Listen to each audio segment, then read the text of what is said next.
Hola, buenos días a todos. ¿Qué tal estáis? Espero que bien. El vídeo de hoy no habla sobre una serial killer. No podríamos considerarla así, puesto que no mató a varias personas, solo a una de ellas, y fue en concomitancia y cooperación con sus hijos. Eso sí, la única víctima de esta querida y encantadora señora, antes de su asesinato, fue sometida a tantas torturas y vejaciones que son merecedoras de un vídeo como el que os voy a subir, eso sí, advirtiéndoos de antemano que las descripciones de las torturas no voy a omitirlas. Os lo digo para aquellos que seáis sensibles. Bien, voy a hablaros primero de la víctima, Sylvia Mary Likens, nacida en Líbano, una población de Indiana, el 3 de enero de 1949. Ella era la tercera hija de Lester y Berta Likens. Nació, pues, primero unos mellizos de ese matrimonio y después, estaba nuestra Silvia. A continuación, Jennifer, de la que hablaremos, y Benny, que eran menores.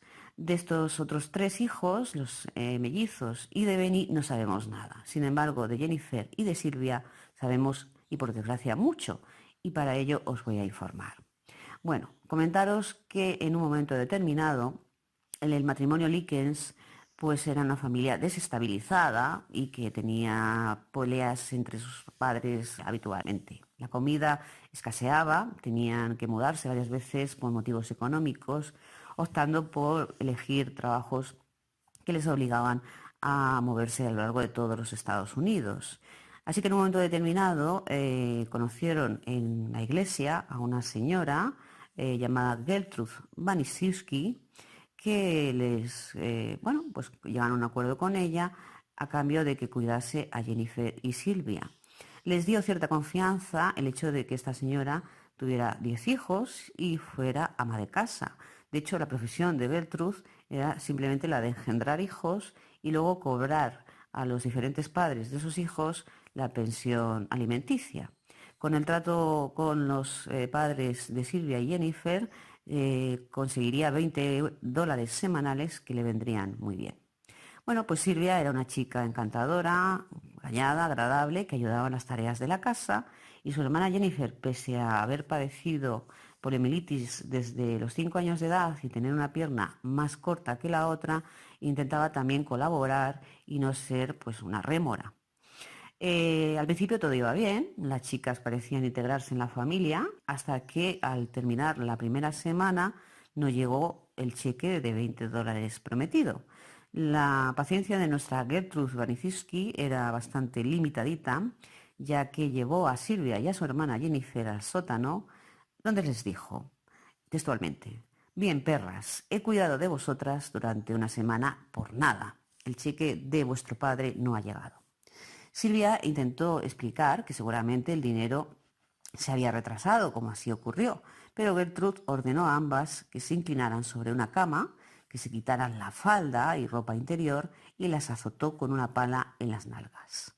Como Silvia sabía que su hermana, debido a la poliomielitis, era más débil, hizo una especie de trato con Banisiewski diciendo que sería ella el objetivo de ese apaleamiento, a lo cual accedió Gertrude sin problema. Después de una semana aparecieron los padres de Silvia y de Jennifer, también llamada Jenny, Betty y Lester Likens, vieron que todo estaba correcto y se quedaron tan contentos. A partir de entonces vendría el horror. Banisiewski y sus hijos, os he contado que eran 10, aparte de varios adolescentes amigos de estos, del barrio, empezaron a abusar física y psicológicamente de Silvia. Era el objeto de todos ellos. Un día Gertrude preguntó a Silvia por qué se entretenía tanto tiempo en la tienda de alimentos donde trabajaba. Silvia le explicó que simplemente era porque las botellas de soda vacías de los clientes las podía revender como vidrio y obtener un pequeño dinero con ello. Gertrude no la creyó y simplemente lo que hizo fue lo siguiente: obligó a Silvia a desnudarse completamente y a introducirse una botella de Coca-Cola en la vagina. Cuando esto sucedió, la botella se rompió y los cristales desgarraron las paredes de la vagina de la pobre Silvia. Todos, menos Jennifer, su hermana, estallaron en risas y aplausos, mientras Gertrude Waniciuski, la cual por cierto era asmática, no paraba de fumar. También le pegaban muy a menudo con una paleta de casi 1 centímetro de espesor. Como os he comentado, Gertrude Waniciuski en algún momento se agotaba, bien sea por el asma o porque entre cigarrillo y cigarrillo no daba más de sí, y le daba el relevo a una de sus hijas, Paula, la cual estaba pues bastante obesa, unos 86 kilos, y tenía, eso sí, 18 años, con lo cual más fuerza para palear en el relevo a nuestra pobre Silvia. A la hora de la cena, Silvia generalmente observaba cómo los demás comían sin que a ella se le ofreciese alimento alguno. Su hermana Jenny intentaba robar algo de pan para ella, pero tenía tal terror por Gertrude que nunca se atrevió a desafiarla. Una vez Silvia tuvo que quitarle a Paula un traje de gimnasia porque estaba totalmente descosido y harapiento. Cuando Gertrude se dio cuenta de ello, mandó a una de sus hijas, esta es otra, Stephanie, y que su profesión era prostituta, y a su novio, el novio de Stephanie, Coy Havard, a arrojar escaleras abajo del sótano a Silvia. Evidentemente, al caer, Silvia se dio un fuerte golpe en la cabeza y permaneció inconsciente durante casi 2 días. Evidentemente, vuelvo a repetir, sin ser atendida.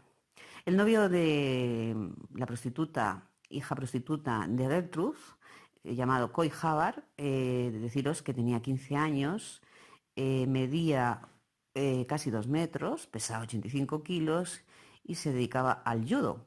Y le encantaba practicar con Silvia sus artes marciales.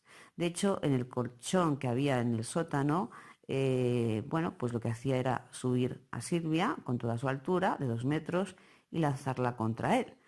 Pero el tío tenía muy mala puntería y normalmente Silvia no caía sobre el colchón, sino en el suelo del sótano. Nadie, incluyendo a Jenny, hizo nada al respecto. Y todos, de hecho, como siempre os digo, se reían. En un momento determinado apareció por ahí el reverendo de la iglesia del barrio y tal, un tal Roy Julian, que saludó a la familia y que, bueno, pues estaba preocupado por Gertrude, porque claro, decía que aquella pobre mujer con 10 hijos, más 2 niñas que había quedado encargadas de su cuidado, pues no daba abasto. Avisó a la enfermera de salud pública, la señora Saunders, la cual hizo una triste llamada.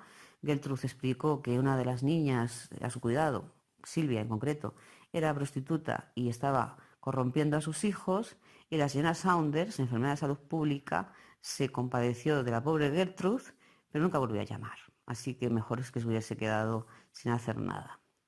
Una vez Silvia se orinó en la cama. Y esto era consecuencia de que recibía tantas patadas entre las piernas que había perdido el control del esfínter vesical. Gertrude, enfadada, volvió a obligarla a introducir una botella de Coca-Cola en su vagina, aunque esto era ya habitual para Silvia. Entonces Waniciuski decidió que Silvia ya no estaba a la altura para dormir junto con el resto de la prole, de tal manera que habilitó el sótano y un triste colchón harapiento donde allí pues dormiría Silvia. Ella, la pobre Silvia, se alimentaba exclusivamente de una pequeña porción de agua y galletas saladas una vez a la semana. También, aparte de las torturas, era obligada a comer sus propios excrementos. Evidentemente, se desnutrió y deshidrató. De vez en cuando, los chicos Waniciuski invitaban a meterse a Silvia en un baño de agua hirviendo. Cuando salía, su piel estaba tan irritada que a veces, bueno, pues realmente las quemaduras eran bastante graves. Una vez incluso llegó a desmayarse en la bañera y fue sacada de ella directamente arrastrándola por los pelos. En un momento dado, y muy complicado para determinar a posteriori por los médicos forenses, Silvia dejó de resistirse a los castigos.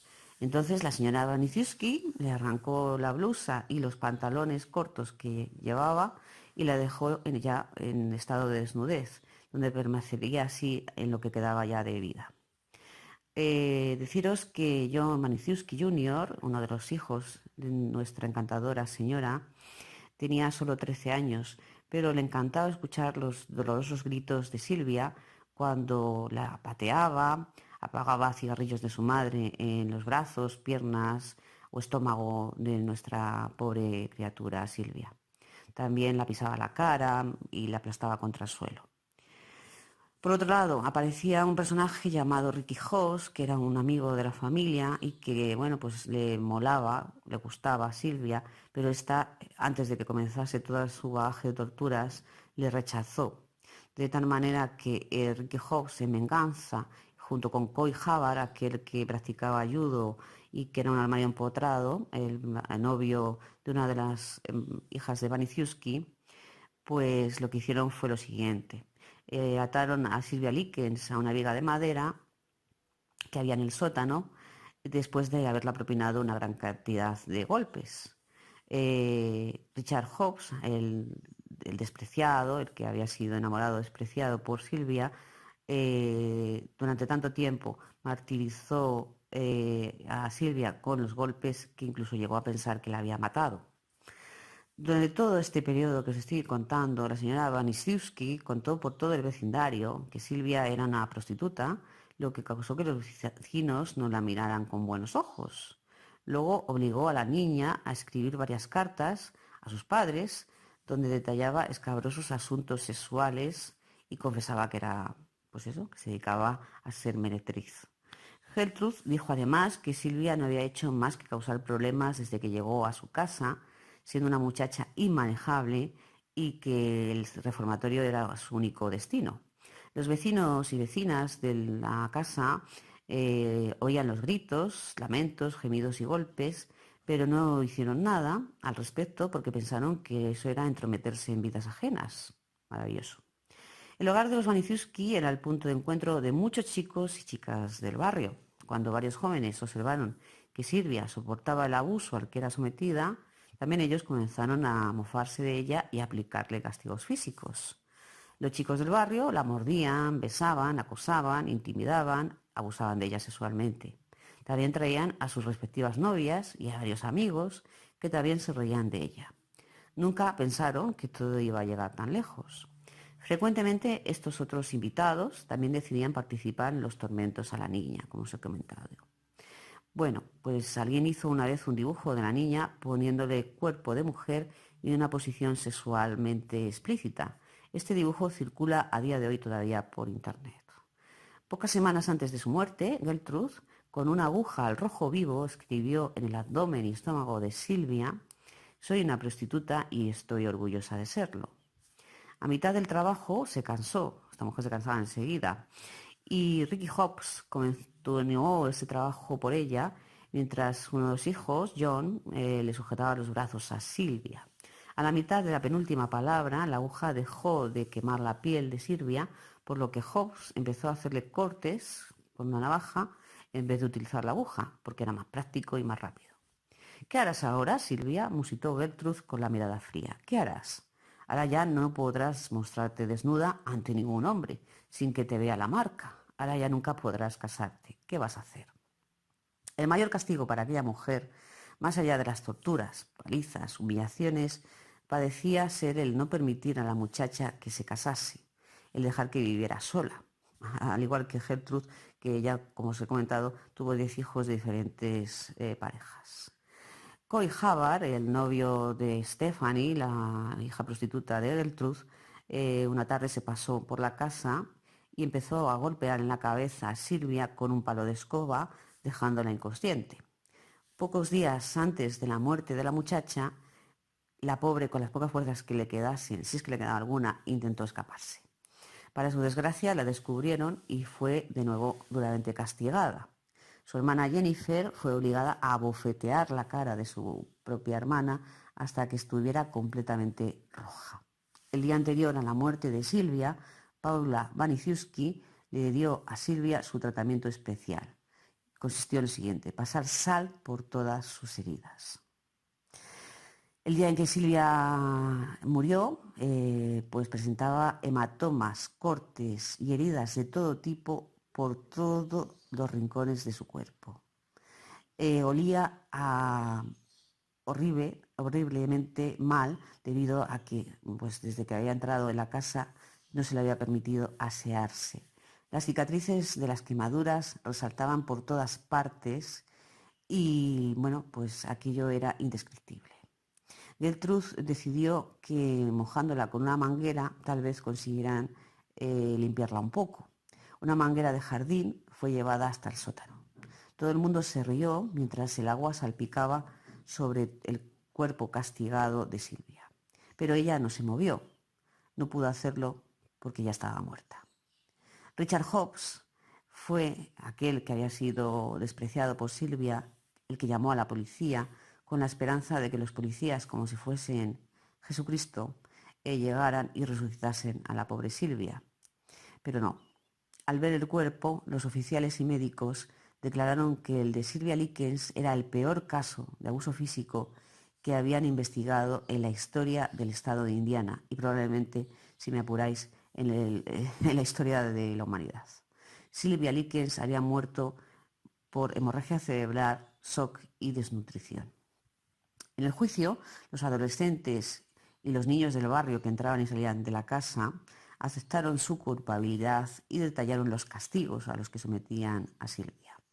Gertrude Waniciuski intentó librarse de la cárcel cargando la culpa en sus hijos y en los amigos de estos, aludiendo que ya no sabía nada de lo que ocurría en el sótano. Pero todos los hijos y los amigos de estos declararon lo mismo, fueron unánimes, que ella alentaba la tortura y participaba. Jennifer Likens, la hermana de la pobre Silvia, declaró lo mismo. La mayoría de las personas que fueron invitadas a ver cómo torturaban a Silvia terminaban maltratándola también, humillándola y violándola. Y ellos parecían deleitarse y gozar con todos esos gritos de dolor y querían seguir maltratándola. En un momento del juicio, el fiscal les preguntó el porqué de su actitud, por qué gozaban maltratando a Silvia, por qué no hicieron nada para ayudarla. Y todos contestaron lo mismo, pues no lo sé, señor. Ninguno de ellos supo justificar aquella actitud. Tras el juicio, fueron impuestas las siguientes condenas. A Gertrude Waniciuski, hallada culpable de asesinato en primer grado y sentenciada a cadena perpetua. Fue recluida en la prisión de mujeres de Indiana. Obtuvo libertad condicional el 4 de diciembre de 1985, después de estar 20 años en prisión.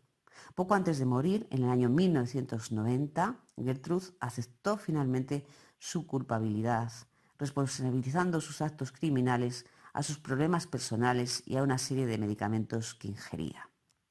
Pero evidentemente salió de la cárcel 5 tristes años, que para mí me parece que es mucho para lo que merecía.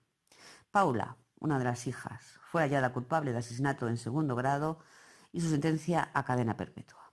Obtuvo libertad condicional el 23 de febrero de 1973, tras solo 7 años en prisión. Luego tuvo una hija ese mismo año y la llamó Gertrude en honor a su queridísima mamá. Coy Havard, el famoso novio judoka y todas estas cosas, hallado culpable por homicidio impremeditado y sentenciado a 21 años de prisión. Se convirtió, eso sí, en un delincuente y volvió a la cárcel con frecuencia por otros delitos. Richard Hobbs, el pretendiente que Silvia no aceptó, fue hallado culpable por homicidio involuntario y sentenciado a 21 años de prisión. Murió a los 20 años de cáncer de pulmón, espero que entre dolores horribles. John Waniciuski Jr., el niño de nuestra Gertrude, que disfrutaba machacando la cabeza de Silvia contra el suelo. Pese a tener tan solo una triste edad de 13 años, en el momento del juicio fue el preso más joven del reformatorio de la historia del estado de Indianápolis. Tras cumplir su condena, se convirtió en pastor, sacerdote laico, para contar su historia. Por ahí andará contando la palabra de Dios o la del demonio. Stephanie Baniciuski, la que se dedicaba a la prostitución, hermana, fue hallada culpable por cómplice y sentenciada a cumplir 12 años en prisión. Ella, junto con Coy Havard, fueron las que arrojaron a Silvia por las escaleras del sótano, produciéndole la hemorragia cerebral y causándole la muerte, pero tristes 12 años de prisión. Esto de verdad es increíble. Para terminar ya, comentaros. La película An American Crime está basada en todos estos hechos. Y Sylvia Likens está interpretada por, para mí, una gran actriz llamada Ellen Page. Si después de haber visto mi vídeo tenéis todavía ganas de más, podéis visualizar esta película. A mí la verdad es que me dejó un nudo en el estómago, pero la verdad es que es una buena película en tanto en cuanto sí que es bastante fidedigna a todo lo que os he narrado. Ya no os entretengo más, creo que tanto horror no lo aguanta a nadie. Simplemente pediros que os haya agradado las visualizaciones, que si necesitáis comentar algo, lo hagáis en la caja de comentarios. Y pues como siempre os digo, cuidaos mucho, un saludo a todos y hasta la próxima.